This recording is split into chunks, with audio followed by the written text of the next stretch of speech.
Now coming to last type of antenna under your microwave transmission is your parabolic antenna. In previous lectures we have seen horn antenna followed by microstrip antenna and slot antenna followed by lens antenna, right? Now coming to last antenna under your microwave transmission is your parabolic antenna, right? Now this is the structure of your parabolic antenna, right? Now it is an antenna that uses parabolic reflector. If you see this is the structure, normal structure. Now this particular antenna uses parabolic reflector, right? Now this will direct this radio waves, right? This will direct this radio waves. These are the radio waves that are being directed, right, in one particular direction, right? Now parabolic antenna is an antenna that uses parabolic reflector to direct the radio waves in one particular direction, right? Now coming to this structure, now here if you see this is the focus point denoted by F. F is your focus point. F stands for focus point, that is point source. Now this will generate the signal in 360 degrees direction, right? Whatever here you will have a point source, nothing but focus point, then that will generate the signals in all direction, right? Now here O is the vertex,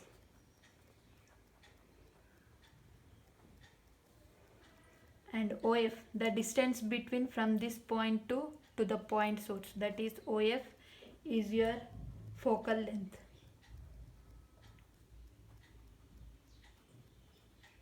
OF is your focal length, and OO dash. O is the axis which is interacting with parabola, and this is O dash. OO dash is nothing but axis of parabola.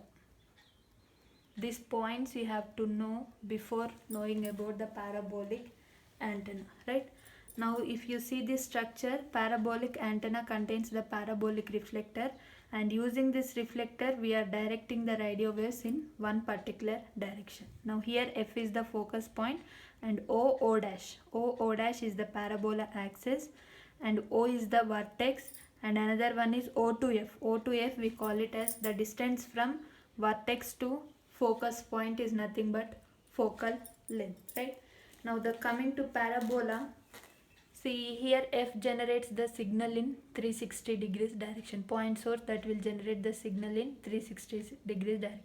Now this is the first signal that is generated from the point source. Now let us denote it as P1, right? Now that is getting interacted with parabola. Now this will get reflected, right? Now the axis where this reflected wave is meeting the parabola, that is denoted by P1 dash.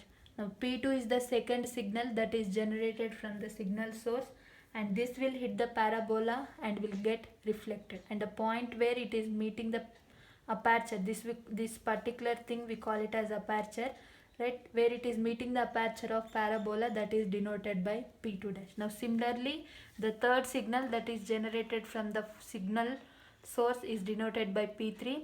Now this will hit the parabola and will get reflected. The point where this parabola meeting this reflected wave is denoted by P3 dash. Now similarly for fourth signal also.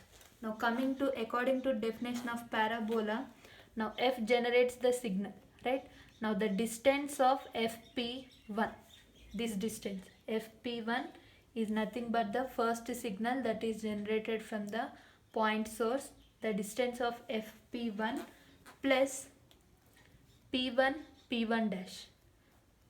P1 P1 dash, this should be a constant value.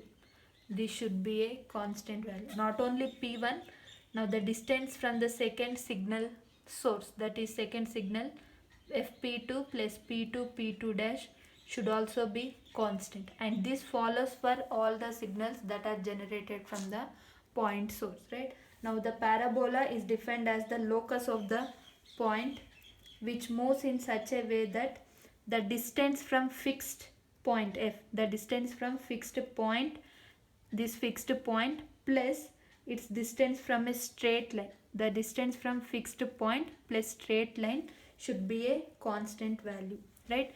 it is defined as the distance from fixed point. This is the fixed point where it is hitting the parabola plus straight line should be a constant. That is the definition of the parabola. That is followed for all the signals that are generated from the point source, right? Now the open mouth, this particular open, this is nothing but the aperture, right? The open mouth of the parabola is nothing but the aperture, right? Now this is about the introduction of the parabola antenna. Now let me briefly explain again. Now the antenna, this parabolic antenna uses the parabolic reflector. The name itself indicates reflector, right? Now the antenna, it is an antenna that uses a parabolic reflector. Now using this reflector, we are directing the radio waves in one particular direction, right? Now this is the structure of parabolic antenna, right? Now F is the focus point, nothing but the signal source where the signals are generated in 360 degrees direction, right? Now O is the vertex. Now O to O dash. O to O dash is the parabola axis, and O to F, from vertex to focus point, is the focal length, right? Now this focus point will generate the signal in 360 degrees direction. Now the first signal generated is P1. Now once it hits the parabolic reflector, it will get reflected, right? Now the reflected wave where it is meeting the parabola aperture, that is denoted by P1 dash. Now the second signal that will hit the parabolic reflector and it will get reflected. The point where it meets the aperture, reflected wave meets the aperture, is denoted by P2.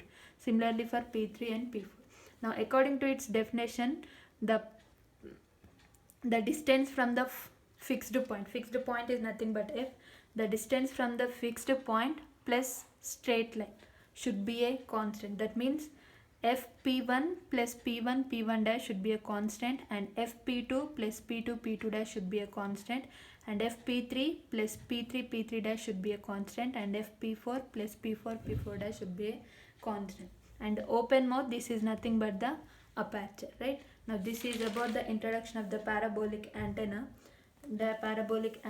Now coming to its principle, as I have said, F is the focus point, nothing but the signal source. Now it will generate the signal in 360 degrees direction. That means it will generate in all direction, right?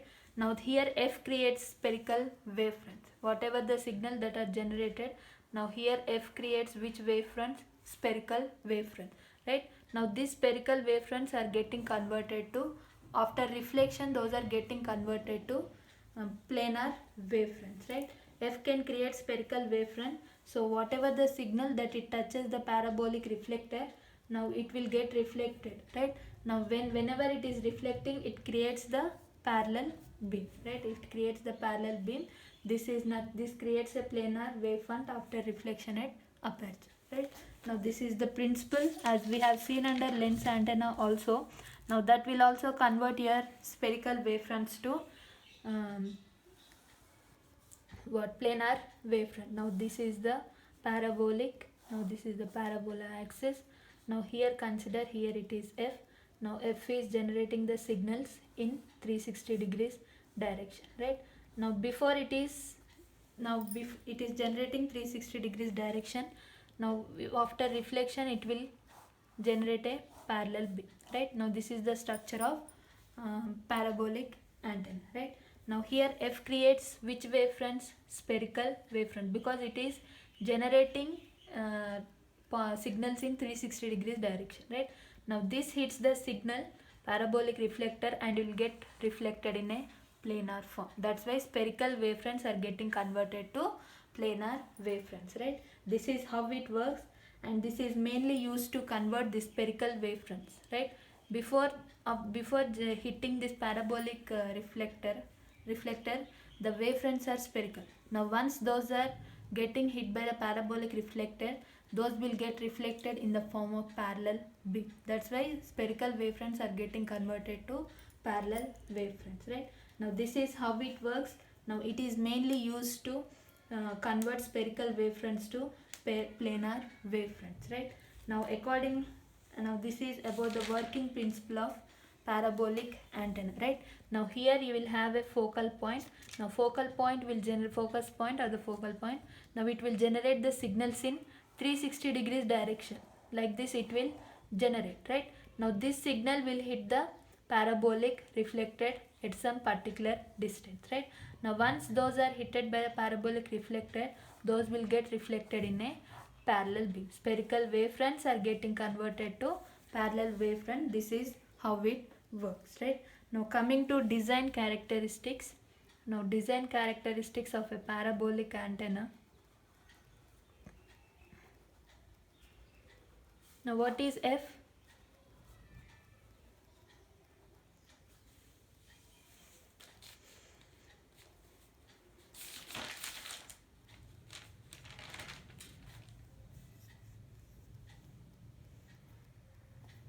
Now F is nothing but focus point, right? F is nothing but focus point, and D, this particular D is nothing but diameter of the aperture. This particular point, this distance, this is nothing but this is denoted by D, right? And D is known as aperture size. The open mouth we call it as aperture, and D is nothing but aperture size, right?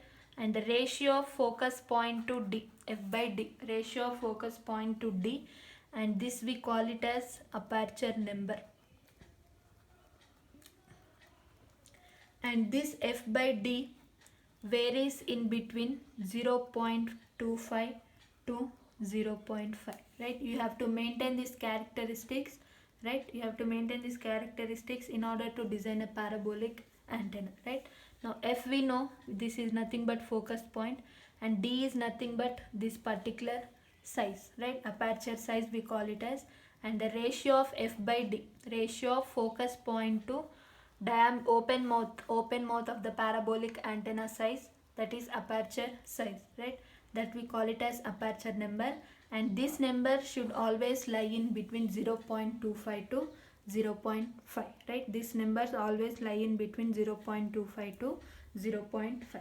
Now let us see what happens if F by D is less than 1 by 4, right? F by D is less than 1 by 4, and F by D is greater than 1 by 4, right? And F by D, here three cases arises. Now let us see what happens if F by D greater than 1 by 4, if F by D less than 1 by 4, and if F by D equals to 1 by 4. Now let us see all these three characteristics.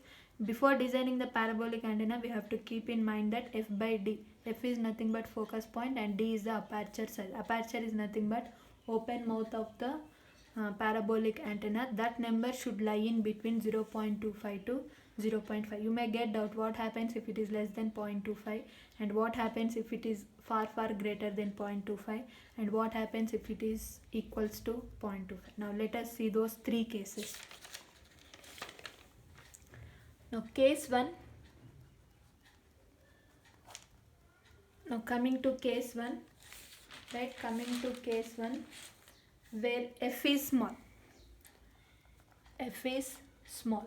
Now that indicates, now F is small, that indicates F by D is less than 1 by 4. Now this indicates F is less than D by 4, right?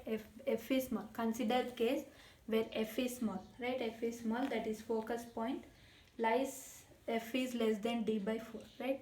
Now when F is less than D by 4, now let me draw its structure initially.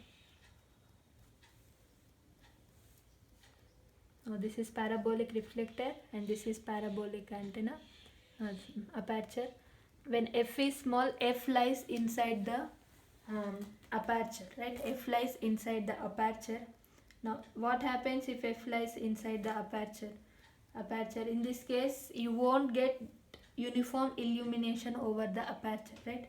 When F is less than, when F is small, that means when F is inside, this is nothing but aperture, right?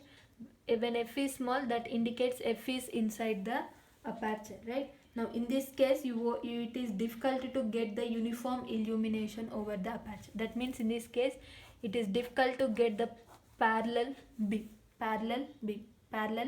planar wavefronts, right? When F is less than small, it is difficult to get the uniform beams over the aperture, right? Now that is about the case 1. That's why f should be greater than d by 4, right? Now coming to case 2. Now what happens if f is greater than d by 4, right? Now if f is greater than d by 4, now here you will get, that is, it is outside of the aperture.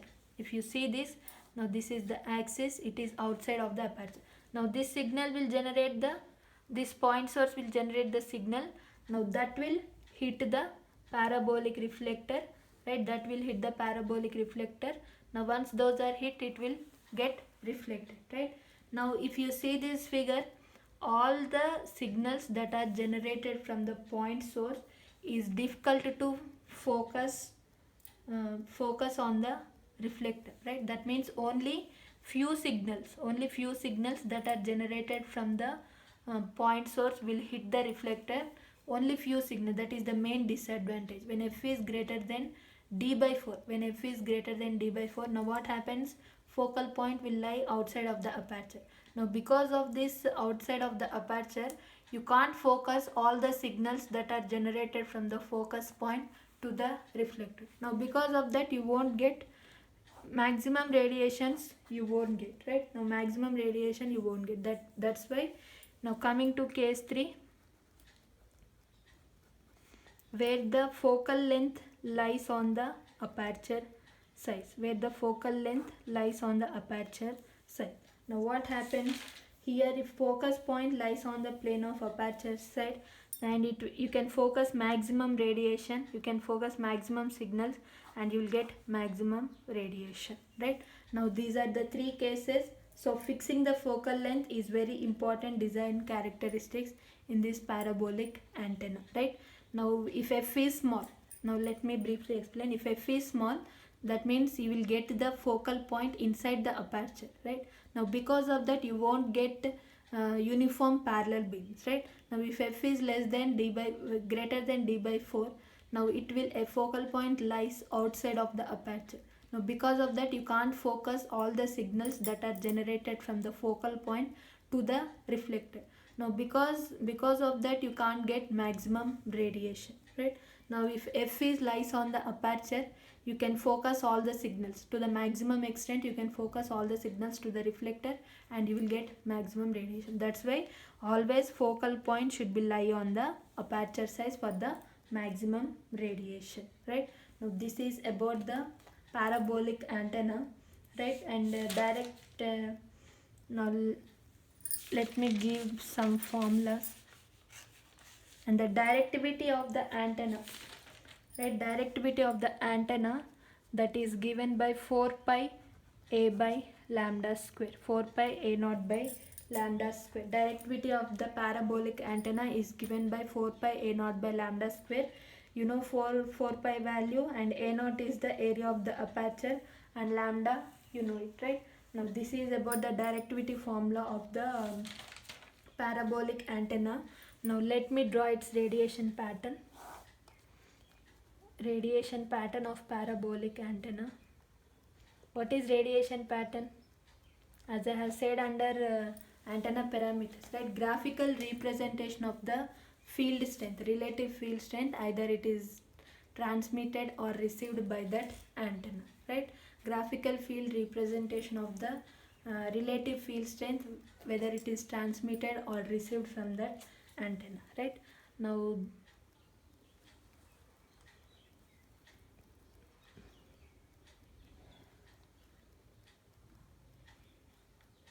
this is the radiation pattern, that is relative field strength of parabolic antenna, right? Now this is major lobe. As I have said, it contains major lobes, side lobes, minor lobes, right? Now the major lobe, major lobe, because it is the main relative field strength exists in this particular lobe, that's why it is called major lobe. And these are your minor lobes, small in structure, minor side lobes, since those are minor side lobes, right? Now this is the radiation pattern of parabolic antenna. Its directivity is given by 4 pi a naught by lambda square, and this is the radiation pattern, that is graphical representation of the relative field strength, right? Now here you have two losses. Here you have two losses. Now coming to next topic, that is losses in parabolic antenna. Losses in parabolic antenna. Here there exist two losses. Now what are those two losses? Let us see. Right, what are those two losses? Let us see. Right, now before that let me draw its structure. Now this is the parabolic antenna, this is the aperture, parabolic reflector, this is the axis. Now focus, as I have said, focus point should lie on the aperture in order to get maximum radiation. If it is inside the aperture, you won't get uniform parallel beams. If it is outside the aperture, you can't focus all the signals to the reflector. That's why you can't get maximum radiation. That's why aperture focal point should lie on the aperture. Right, now this is the focal. Now what happens, it will generate signals in 360 degrees direction. As I have said, it will generate the signals in all the direction. In this direction it will generate, in this direction it will generate, in this direction it will generate, in this direction it will generate.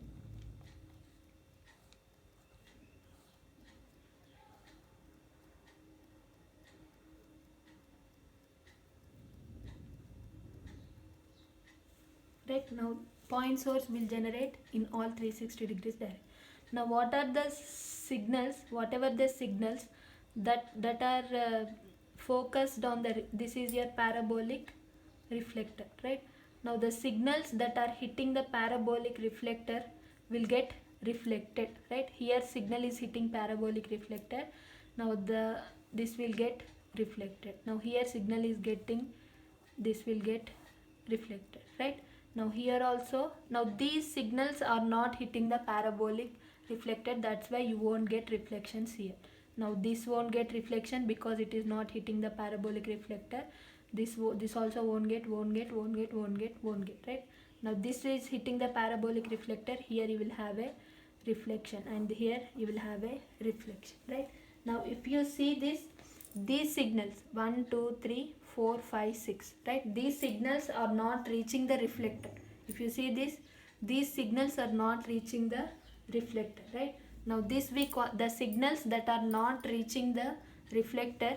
Now this we call it as spillover loss. Whatever the signal, because that is a loss. Right, whatever the signals that are not reaching the reflector, now that results in the spillover loss. Right, now coming to next another loss, you have two losses. Right, we have seen one losses, that is spillover loss.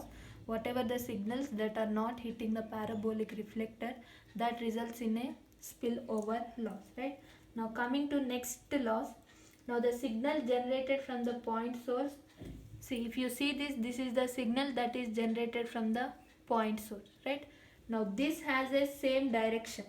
Right, this has a same direction, same as that of the parallel beam. See, this is getting reflected once those are hit by the parabolic reflector, and this is the signal that is generated from the point source. This has the same direction and the reflected wave are also having the same direction. Right, now the signal generated from the point source has a direction same as that of the parallel beam. Now that loss we call it as back lobe radiation. Right, that loss we call it as back lobe radiation. These are the two losses under your parabolic reflector. Right, now focal point should lie on the aperture to get maximum radiation. Now this focal point will radiate signals in 360 degrees direction, in this direction, this direction, this direction, this direction. Right, now all the signals can't reach reflector. Right, few signals will reach the reflector and few signals will be away from the reflector. Right, now whatever the signals, those are away from the reflector, those are not reaching the reflector, that results in the spillover loss. Right, now here this is the signal that is generated from the point source.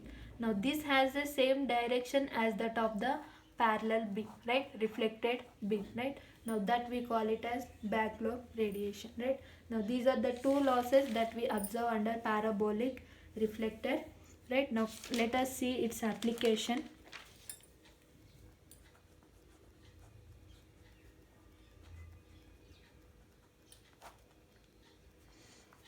Now let us see its application. Now these are used in radar. first application is in your radar antenna, and it has a frequency range of 3 gigahertz to 30 gigahertz, right? It has a frequency range, operating frequency range is 3 gigahertz to 30 gigahertz, and TV reception, satellite communication,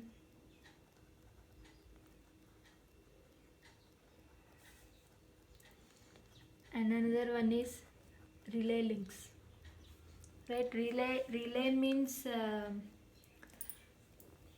see, you have uplink communication and downlink communication, right? You can't communicate directly between your uplink. See, this has to go to somewhere relay, and this has to reach to base station, right? Now a common point, relay is nothing but a common point. We call it as a common point that is used for communicating the transmitter and receiver, right? Now these are the in that particular links you can use parabolic antenna, right? Satellite communication, in those also you can use in radar, and the operating frequency is 3 gigahertz to 30 gigahertz, and in TV receiving also, receiving the signals also, we can use this parabolic antenna. Relay is nothing but the common point between your transmitter and receiver, right? This is your transmitter and receiver, right? Now transmitter is sending information to relay, and relay will send information to receiver, common point. In that particular links also you can use this parabolic antenna. Now here ends the concept of the antennas, right? Now these are the 5 antennas we have seen till now: microstrip antenna, lens antenna, slot antenna, horn antenna, and this is your parabolic antenna. Now among these different types, most used one is microstrip antenna. Most used one is microstrip antenna, right?